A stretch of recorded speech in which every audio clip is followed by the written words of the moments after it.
Welcome to UGC EPG Pathshala. Hello, I am Dr. Anshu, Associate Professor at Department of Geography, Kirorimal College, University of Delhi. I will talk to you about the models in geomorphology. Let me first introduce why are models important in geography.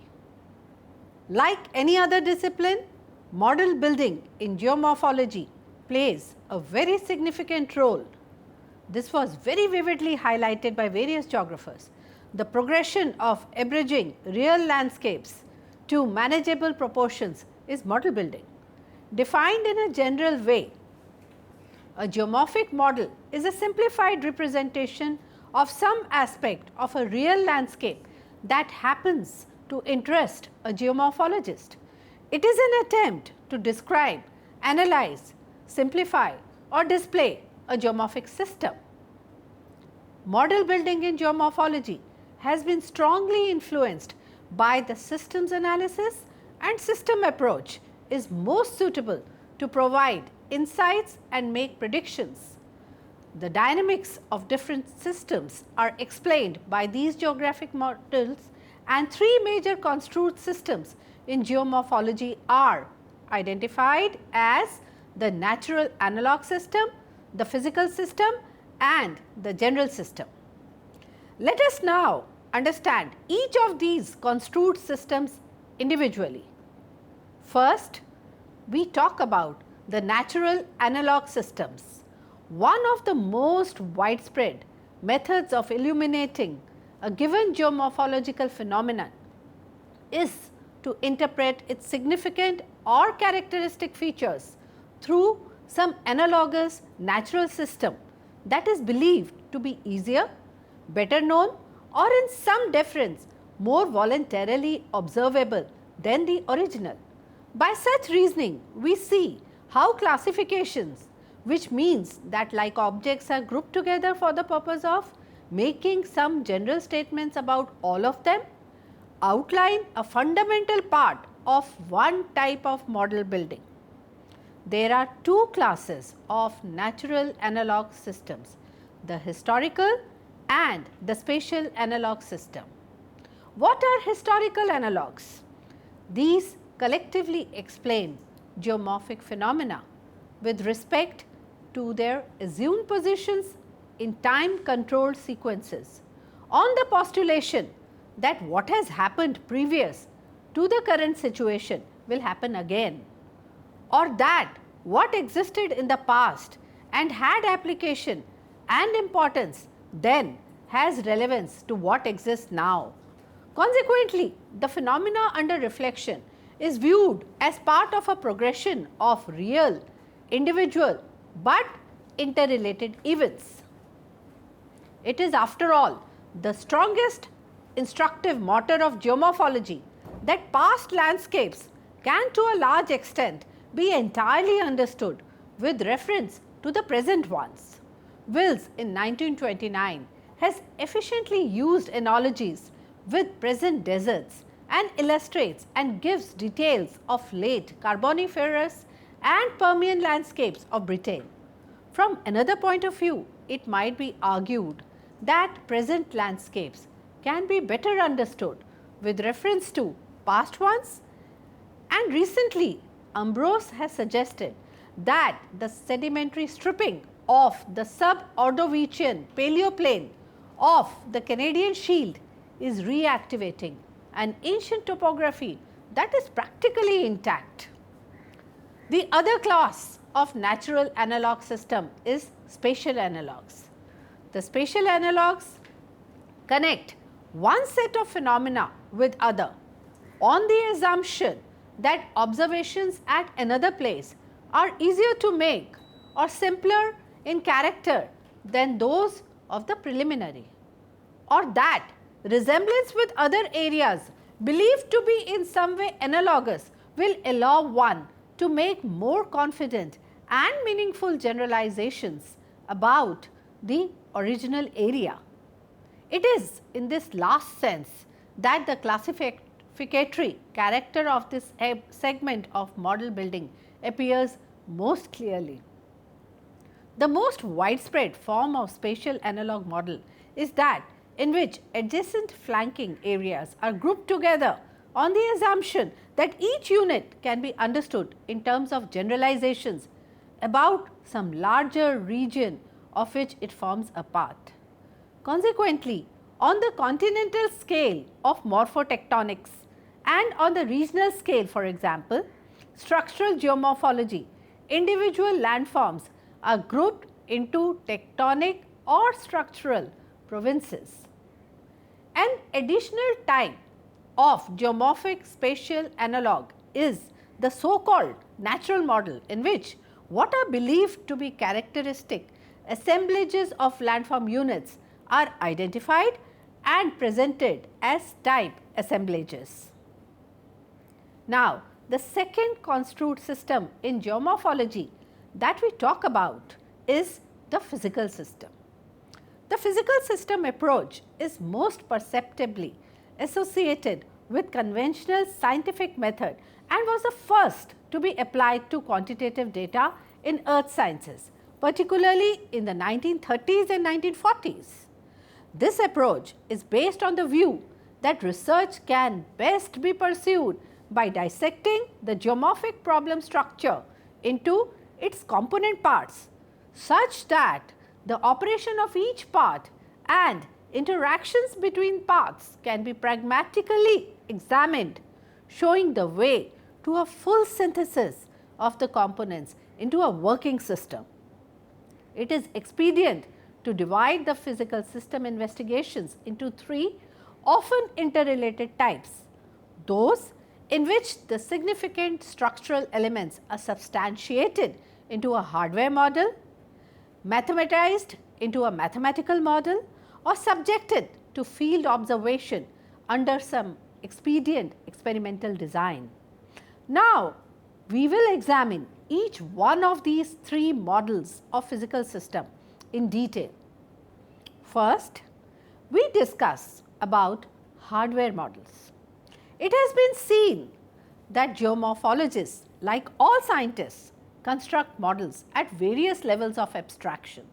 The most primary level requires a modification of scale. In this case, a hardware model represents the system. There are two main kinds of hardware models: scale models and analog models. The most precious hardware models have been those which were, on the whole, parts of unscaled reality, tightly constrained and examined in great detail.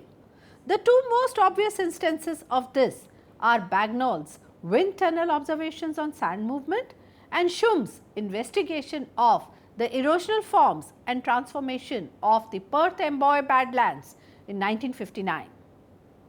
This gives the inkling to the indispensable complexity of the construction of hardware models in geomorphology, that the complications of nature compel scaling of changes of media requirements of a very high order of complexity. It is accordingly easier for an engineer to replicate a life-size human-made structure than for an earth scientist to invoke a natural complex.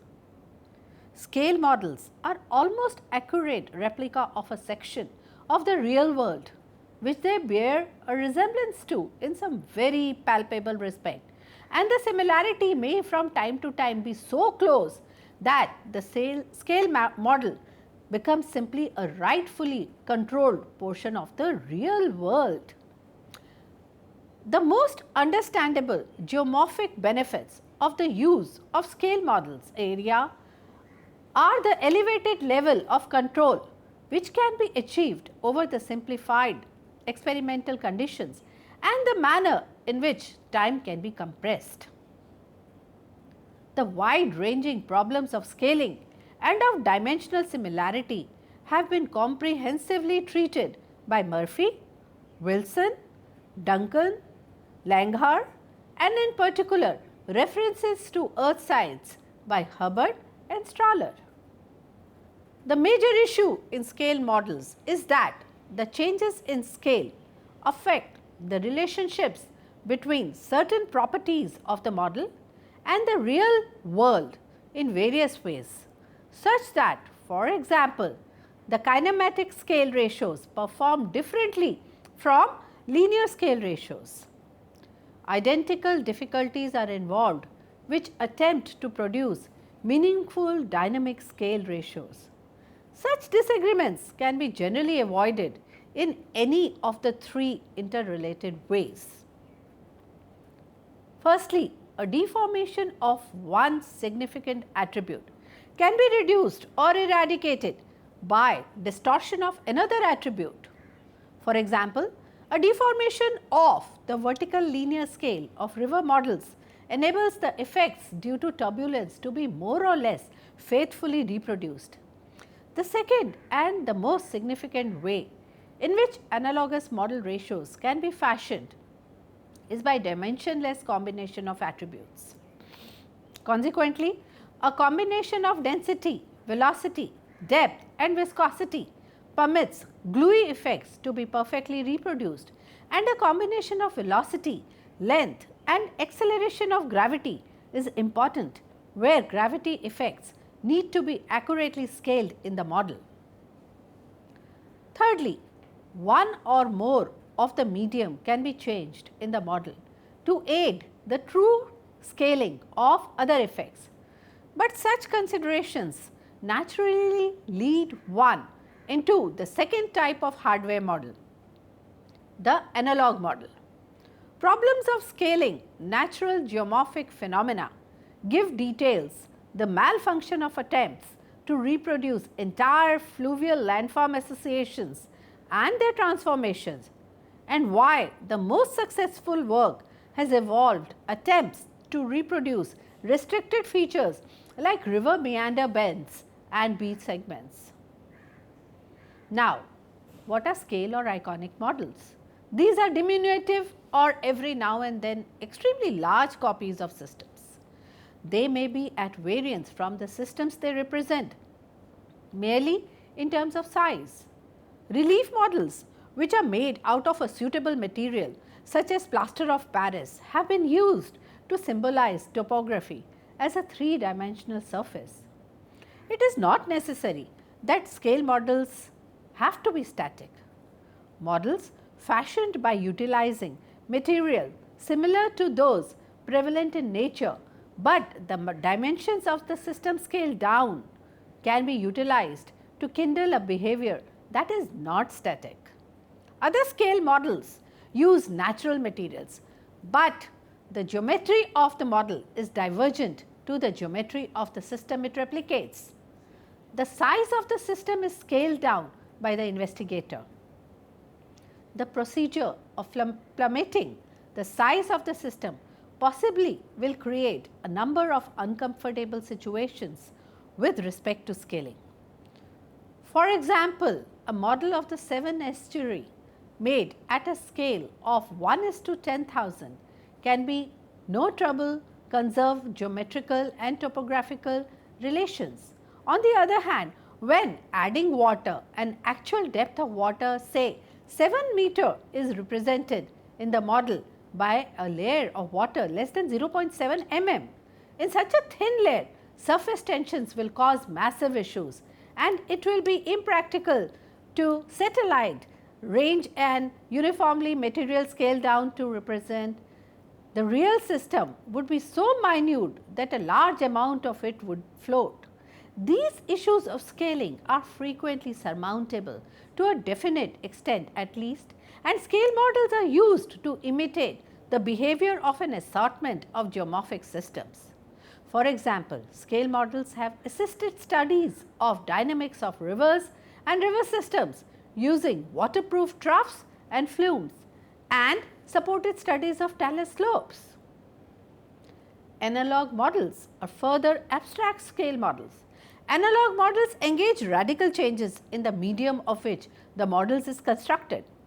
For the largest part, commonly used analog models are maps and remotely sensed images. On a map, the surface features of a landscape are reduced in scale and represented by symbols. Rivers by lines, relief by contours, and spot heights by points. remotely sensed images like aerial photographs and satellite imageries represent specific properties of landscape systems at a reduced scales. Maps and remotely sensed images are apart from where a series of them is offered for different times static analog models. Dynamic analog models may also be built. Now, I will present the second type of model in physical system, which is the mathematical models.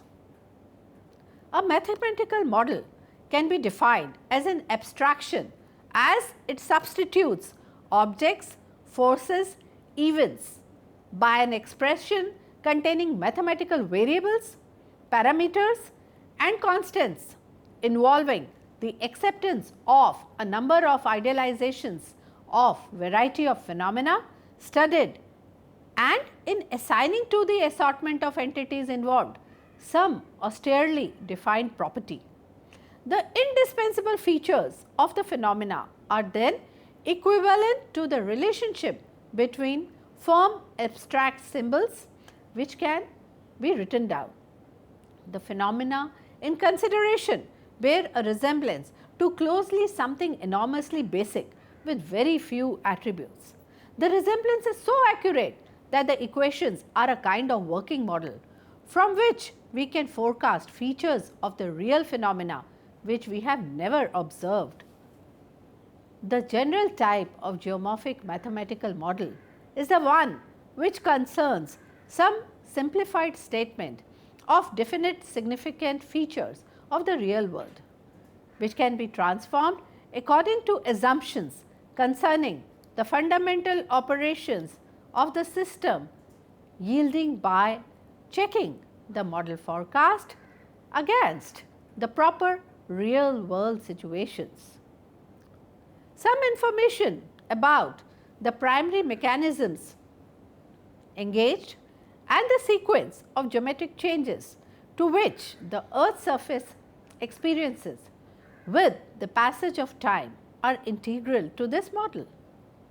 Consequently, mathematical examination follows the symbolic statement of assumed primary static and dynamic relationships, and logical mathematical conclusions are then tested against real world, and the effects envisaged by model point towards the success which we have had in building the original model. The dissimilarities exposed then might lead to the unearthing of auxiliary causes, and those observed facts may be understood in greater detail. Mathematical models are frequently divided into categories like deterministic and stochastic models. Those based on classical mathematical notions of exactly predictable relationships between independent and dependent variables, that is, between cause and effect, are called deterministic mathematical models and comprise of a set of exactly specified mathematical assertions from which exceptional consequences can be deduced by logical mathematical arguments. Such models are very closely concerned with relationships and driving forces between factors identified in the simplified model. The most widespread type of deterministic geomorphic model engages transformation of slope profiles under a variety of assumptions. Let us see the second type of mathematical model, that is stochastic models. These include random components that permit different possible results emanating from given set of initial conditions. An example of stochastic model is one in which simulation of individual streams originating under varied conditions or forces operating at random link and form stream network.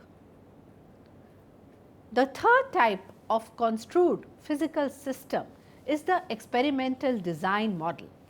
In terms of contributions made to geomorphology, the foremost aspect of the physical system approach engages the understanding that within a given range of observational data lies definite, meaningful component parts that can be recognized by making use of a suitable experimental design.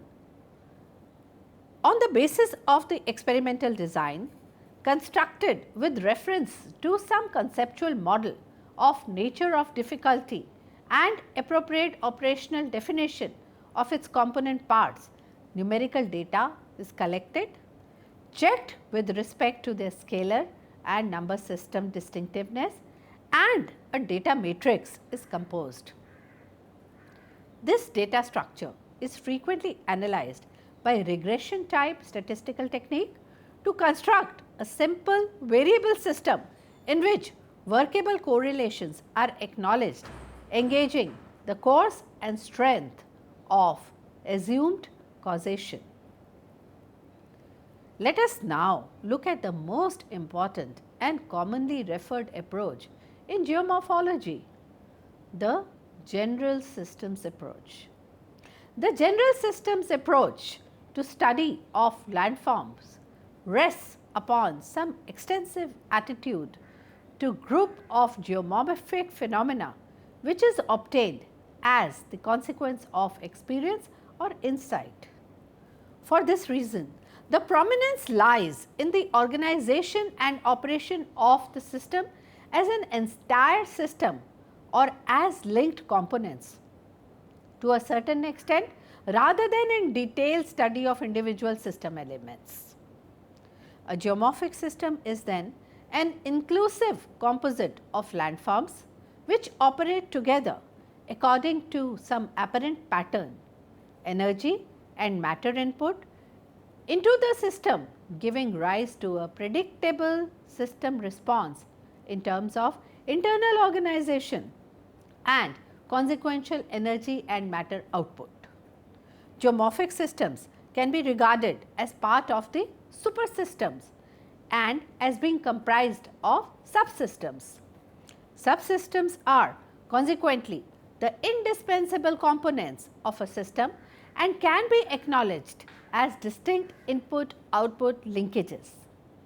In geomorphology, subsystems are generally united by pouring the output of one of the subsystems into an additional subsystem to form its input.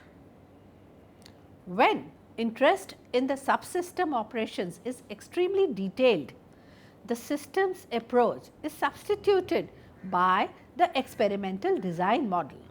Two systems are said to have similarity when there is precise equality of all components, and to have equivalence when they transform the same inputs into indistinguishable outputs.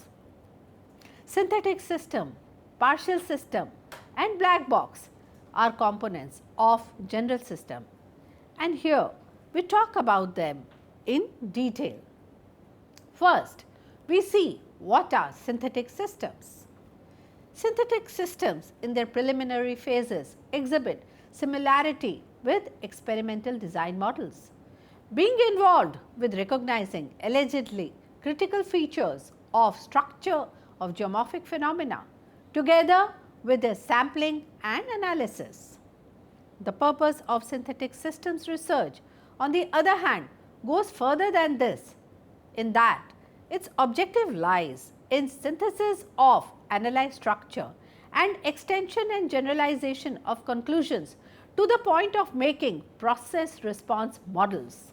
The modus operandi for building up synthetic systems starts with recognition of definite vital structural elements in a geomorphic complex, together conceivably with some views as to the potential relationship between these elements, involving direction of causation and which variables change together. Now, let us look at the partial systems. The partial systems are ones which have been first and foremost associated with resolving of fundamentally practical problems in the earth sciences. It has been related to establishment of workable relationships between often randomly grouped sets of factors or subsystems.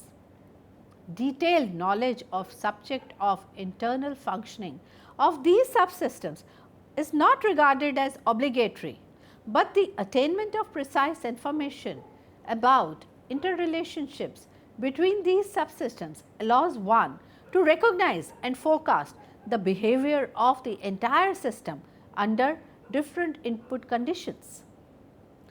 This information may come from diverse sources, but object is always to set up mathematical relations between systems inputs and outputs without any effort to illustrate unambiguously the internal mechanisms of the system. The consequential behavior pattern are then used to envisage and to a smaller extent to comprehend the behavior patterns in other similar systems or in same system at different times. Lastly, we talk about the black box in the general system. On the whole, intense application of general systems models engages the concept of the black box. There is modest or sketchy information concerning the system components or subsystems within the black box subsystem. The interest is focused upon nature of the outputs. In geomorphology, black box approach has supported much of the significant work of the last 100 years.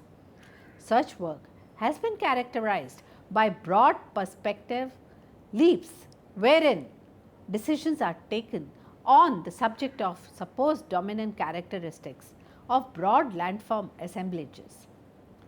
Even though there has been much guesswork and assumption regarding detailed nature of the progression at work, the characteristic pattern of landform transformations through time and rates of operation of geomorphic processes. To conclude our discussion on models, we talk about testing the model. The testing of the patterns, relationships and process responses estimated by geomorphic models engages reappraisal against the real world conditions. Even though such testing is undoubtedly the generally significant single step in successful model building, definite types of models have proved more vulnerable to reappraisal than others. The most testable models are present in midst of the hardware, partial system and experimental design models. Engineering type hardware models are continuously checked against reality through construction to allow for adequate representation of present conditions. They are over and over again molded to known past conditions and as to their reproduction of known historical progression of events. And finally, forecasts from the model usually form the basis for engineering works, which themselves form expensive tests for the appropriateness of the model. In the same way, the building of partial system models engages the unvarying checking of real world inputs and outputs, so that concluding model can usually replicate a limited characteristic of reality with authenticity. Experimental design models can also be eagerly tested by collecting new data, which are statistically checked against the relationships resulting from the original model. To a certain extent, more difficult to test are the process response model, consequential from the synthetic systems approach and the mathematical models. This is because of higher level of generality presumed by these models and the complicatedness of unscrambling local complications from authentic errors in the model. With respect to deterministic mathematical models, little effort has been made to test their inferences in the field. Finally, let us say that the most difficult type of models to check are some of the natural analog system and the black box general system, since their construction in past has engaged such immense leaps into generality based upon decisions concerning the dominant system characteristics, the origins of which may be incomprehensible. Consequently, for example, definite denudation chronology models and the cycle of erosion engage so many built-in assumptions that any testing to which they have been subjected usually develops into circular reasoning. On the other hand, an example of a simpler type of black box model which received outstanding field support after 100 years was Darwin's theory of development of atolls from fringing and barrier reefs by the slow subsidence of reef foundations. This model was deductively supported by Davis after more than a few unsuccessful attempts to drill deep ocean trawls. To summarize, let us say that the reappraisal of geomorphic models is infrequently completely unambiguous, but checking, discarding and remodeling have got to become the center of geomorphic concern. As geomorphologists, we have to see that the discipline has to enlarge from a subjective catalogue of phenomena into a rational and cogent one.